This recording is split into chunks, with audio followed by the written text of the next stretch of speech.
Hey everybody, Tim Albrick here, and thank you for listening to the YFP podcast, where each week we strive to inspire and encourage you on your path towards achieving financial freedom.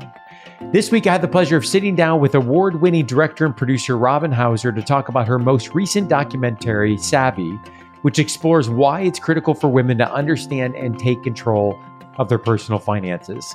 During the show, we discussed the main obstacles for women to take control of their finances, why women typically outperform men with investing, and why negotiation skills are essential for women to embrace as it relates to the financial plan. Before we jump into the show, I recognize that many listeners may not be aware of what the team at YFP Planning does in working one-on-one with more than 250 households in 50 plus states. YFP Planning offers fee-only, high-touch financial planning that is customized to the pharmacy professional. If you're interested in learning more about how working one-on-one with a certified financial planner may help you achieve your financial goals, you can book a free discovery call at yfpplanning.com. Whether or not YFP Planning's financial planning services are a good fit for you, know that we appreciate your support of this podcast and our mission to help pharmacists achieve financial freedom. Okay, let's jump into my interview with Robin Hauser. Today's episode of the Your Financial Pharmacist podcast is brought to you by the American Pharmacists Association. APHA has partnered with Your Financial Pharmacist to deliver personalized financial education benefits for APHA members. Throughout the year, APHA will be hosting a number of exclusive webinars covering topics like student loan debt payoff strategies, home buying, investing, insurance needs, and much more. Join APHA now to gain premier access to these educational resources and to receive discounts on YFP products and services. You can join APHA at a 25% discount by visiting pharmacist.com/join and using the coupon code YFP. Again, that's pharmacist.com/join and using the coupon code YFP. Well, I'm really excited to welcome on this week's podcast Robin Hauser, who's the award-winning director and producer of documentaries Code, Debugging the Gender Gap, Bias, Savvy, Running for Jim, made to illuminate causes about which she is passionate. Those include the gender gap in tech, unconscious bias, equality, and financial savviness. Robin's work has carried her around the world, from the TED and TEDx stage to the White House, NASA's Kennedy Space Center, and conferences worldwide, speaking about mitigating bias in artificial intelligence, the likability dilemma, diversity, inclusion, financial wellness, and gender equality. A self-described disruptor, Robin is committed to provoking thought to address the most important socioeconomic issues that we face today. Robin, welcome to the YFP podcast. Thanks, Tim. I'm happy to be here. I'm really excited to have you on the show and to dig into the documentary that you helped produce, Savvy. And this came from a friend of mine who let me know about the documentary. And I'm so glad that she did, because I think it's going to be an incredible resource for the YFP community and of course, for pharmacists and others even beyond. I want to start with a story, Robin, that you shared in your 2019 TED Talk that we'll link to in the show notes. That TED Talk was called The Likability Dilemma for Women Leaders. And you share a story when you were on the ski resort and a man approached you and asked you if you were with a husband or a fiance. And you said no and started to head back toward the lift, and your curiosity got the better part of you, and you decided that you were going to follow up and have a conversation. Take us there and tell us what happened at that moment. Right. This is such a good example to me of sort of unconscious bias, right? So I'm walking through the ski resort. I've got a pair of skis on my shoulder. And this man, he was young, probably late 20s, early 30s, just came up to me and said, "Hey, excuse me, are you with a fiance or a husband?" And I said, "No." And he said, "Oh, okay." Sort of like, okay, never mind. So I kept walking and I thought, wait, I got to find out why he asked me that. So I turned around and walked back to him and I said, "Hey, I'm just curious, just wondering why you asked me if I was, with the man." And he said, "Oh, because we're selling timeshares." And that gave me pause. And then I looked at him and I said, "So, and you don't sell to women?" And he said, oh, yeah, well, we could. Yeah. Are you interested?"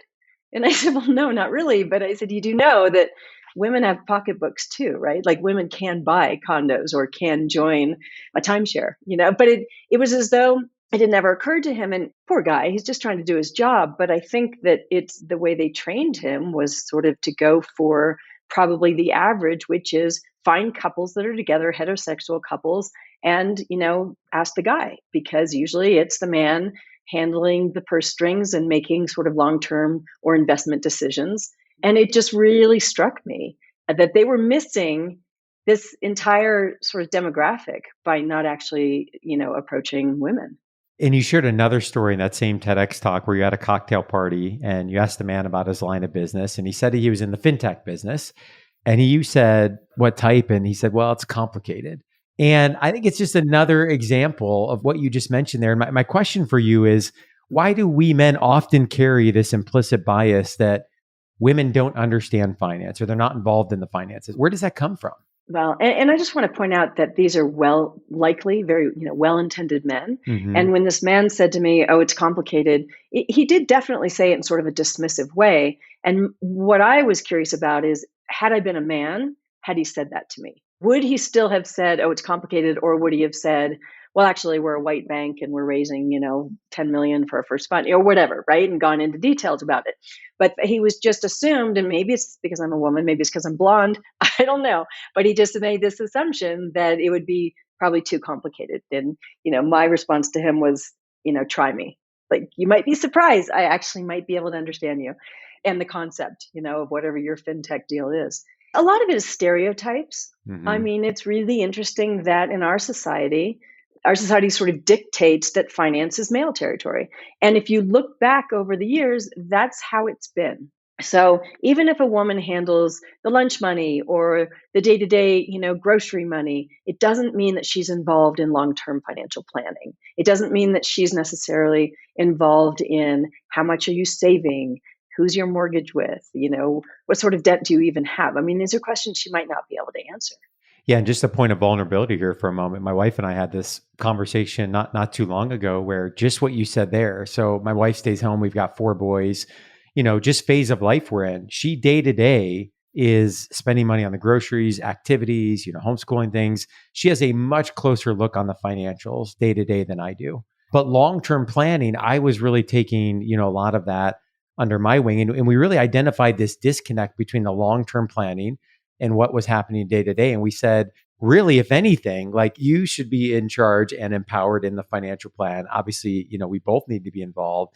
But I think that's a very common thing that can happen. And we really felt like it was a great moment to take a step back and say, sure, there's the issues where if something were to happen to one of us, do we both make sure we have a good understanding of the whole plan?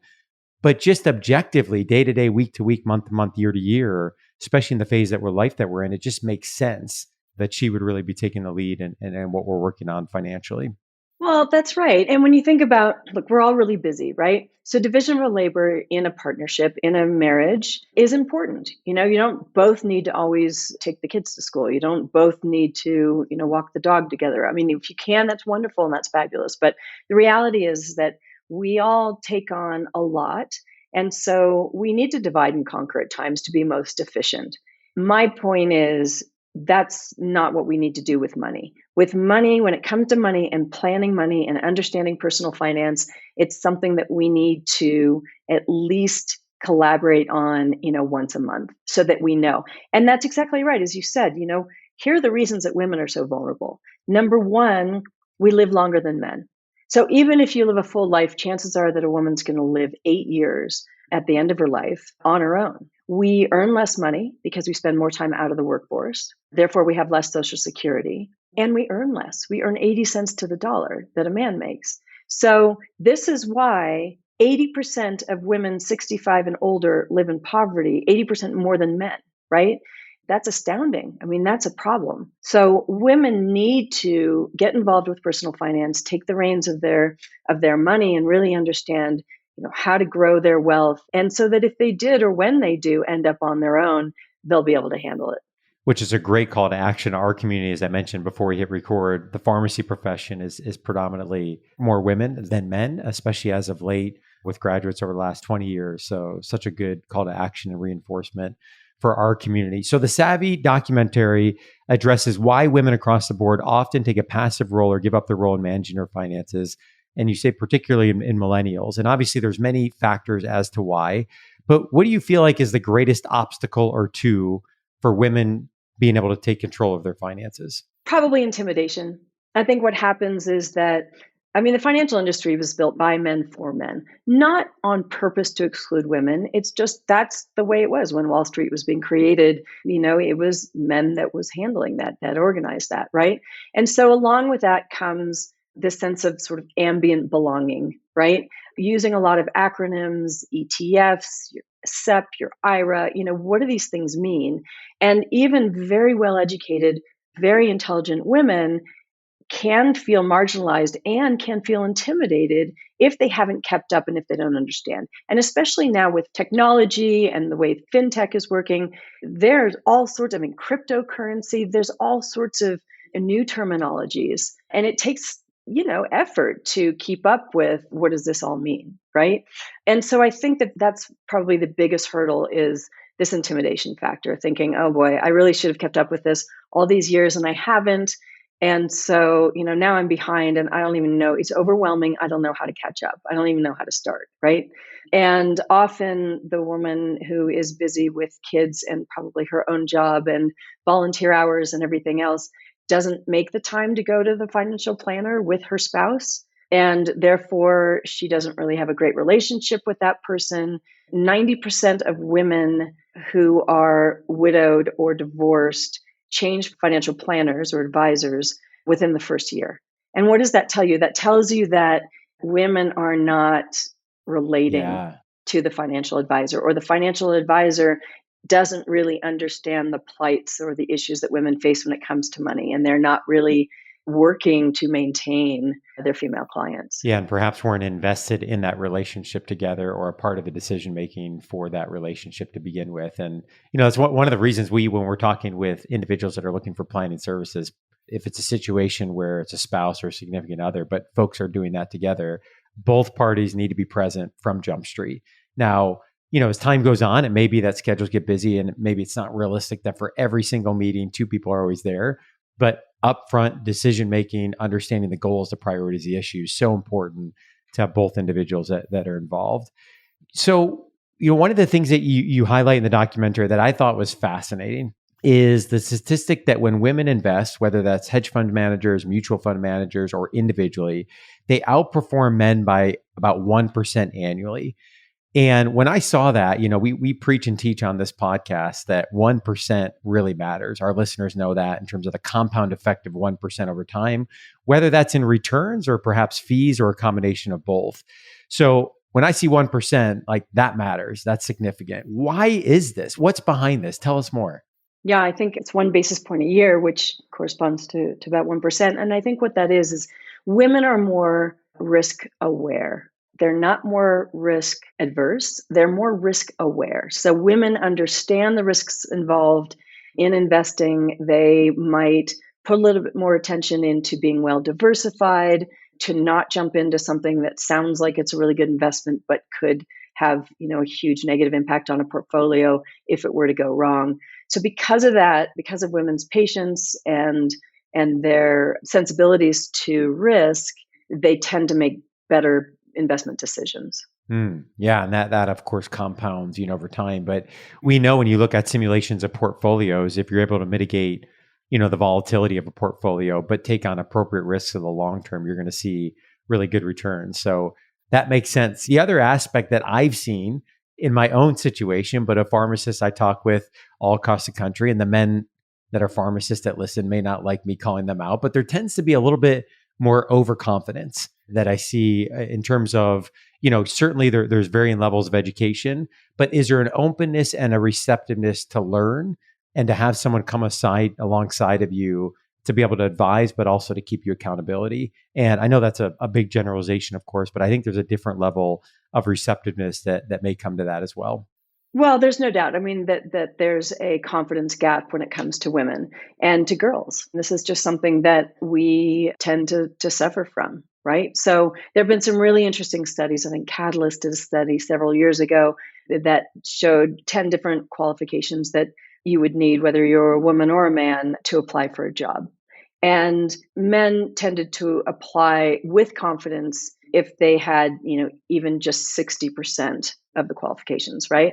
And women, even who had 100% of the qualifications, still were not 100% confident that they would get the job or that they qualified for the job. So there's a big difference in our, and physiologically, is that because of testosterone? Maybe. But what it says is that we need to push ourselves as women. We need to push ourselves to become more confident, to take on investing, to decide that we're going to take that promotion in order to stay sort of on a good career trajectory. Because otherwise, I don't know that we'll ever feel 100% confident that we're ready for that next step. But when we do take it, we perform well, right? So it's just a matter of feeling confident and understanding that we can take that risk. Yeah, and as you challenge the women to lean into that confidence and be comfortable taking some of that risk, I would challenge the men listening to really ask themselves, am I perhaps overconfident, in the financial plan? Or what are the opportunities for learning and improvement and perhaps a different perspective as well? Robin, you also touch on in the film negotiation skills, a topic we've talked about in this podcast before, specifically around credit card negotiation, salary negotiation. Why is this so important for women to develop and refine? And why do you think it's something that many women may shy away from? Well, I think we shy away from it because of the confidence gap, what we just talked about.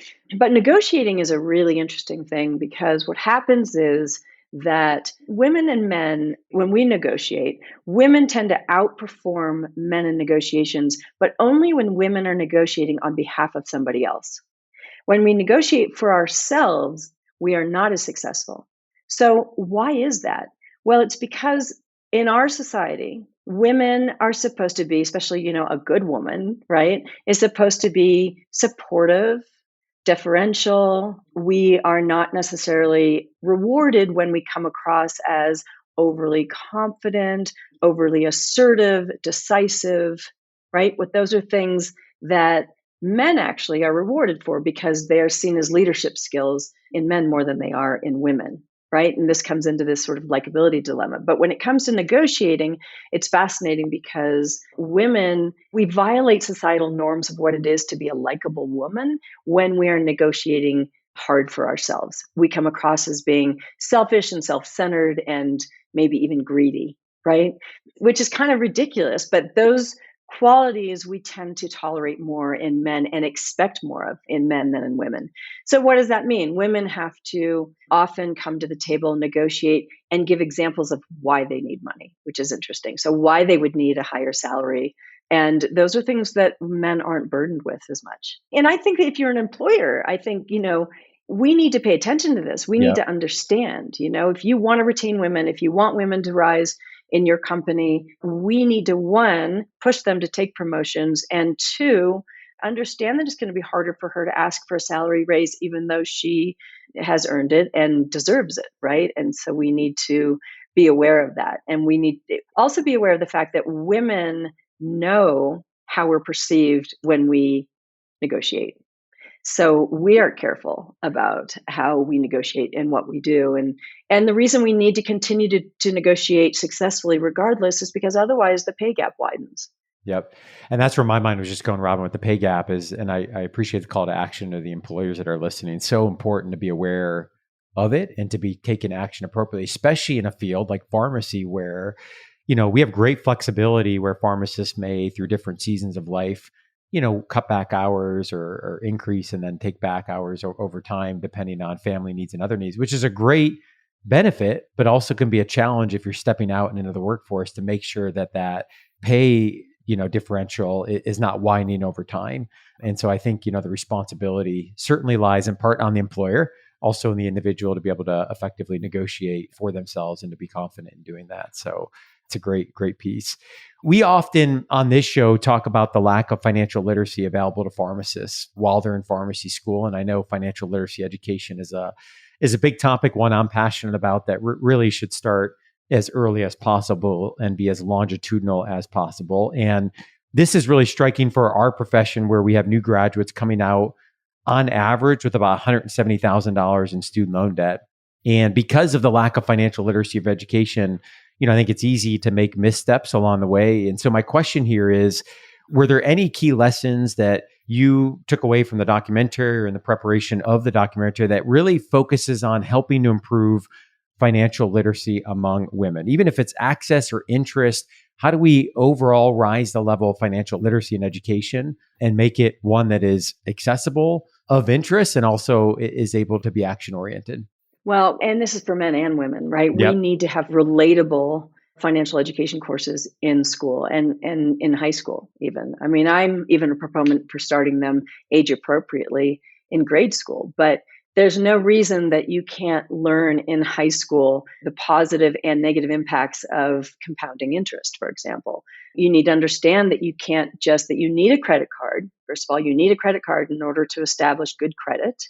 And in fact, when you get to college and you're going to rent an apartment, they're going to check your credit score. So you need to establish a credit score by having a credit card, and yet paying off the minimum. Nobody teaches us how to use credit cards, right? Unless we happen to have parents that teach us these things. But otherwise, everybody that comes out of school, comes out of pharmacist training in school, gets, maybe 3 different credit card invitations a month. At least. Yeah, at least, if not Yeah. a week, right? I mean, it's Yeah. ridiculous.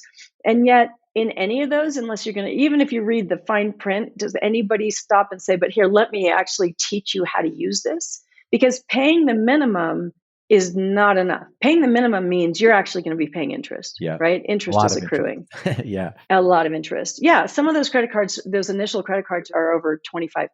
So that's huge.